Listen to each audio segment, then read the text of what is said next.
Welcome to Spring LIB.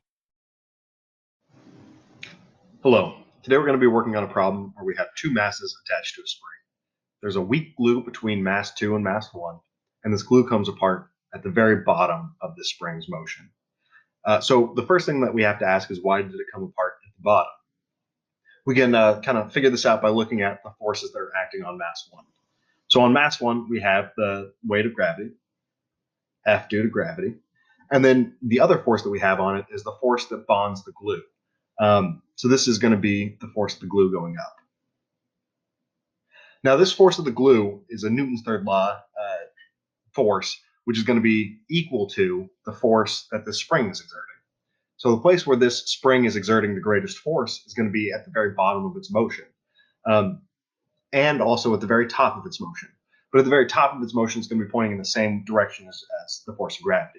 So at the very bottom, we have maximized the restoring force of the spring, and it's in the opposite motion of the force of gravity. So that's why that's going to break apart right there. In the next part of the question, we're asked to find what the frequency is after mass 1 is dropped.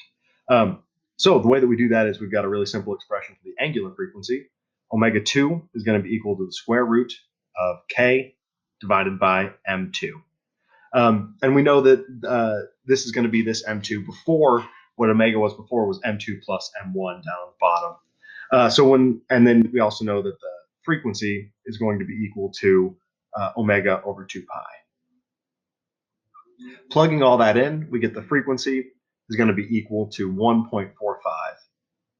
Always important to put in units, 1.45 hertz. The second part of the problem asks, how does the amplitude change? So we're going to be looking at this from an energy conservation standpoint. So we're going to look at the energy just before the glue comes apart and just after the glue comes apart. So just before the glue comes apart, the spring is all the way extended. So we have the energy first is going to be purely in potential energy of the spring. So that's going to be equal to 1/2 k times the amplitude of 1 squared. All right, so then we got to look at what the second energy is. E2 is going to be equal to, at any point, 1/2 the mass times the velocity squared plus 1/2 k times x squared. But we're more interested in when it is all in that spring term, all in the spring potential energy term. So we're going to set this equal to 1/2 times k times A2 squared. But we know, because of energy conservation, that E1 has to equal E2. So that gives us 1/2 k A1 squared is going to be equal to 1/2 k times A2 squared.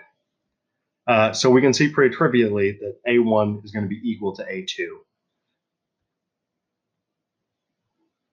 And that's how you do this problem. We can see that the amplitude is not going to change, but the frequency is going to change to 1.45 hertz. Thank you, and I hope this helps.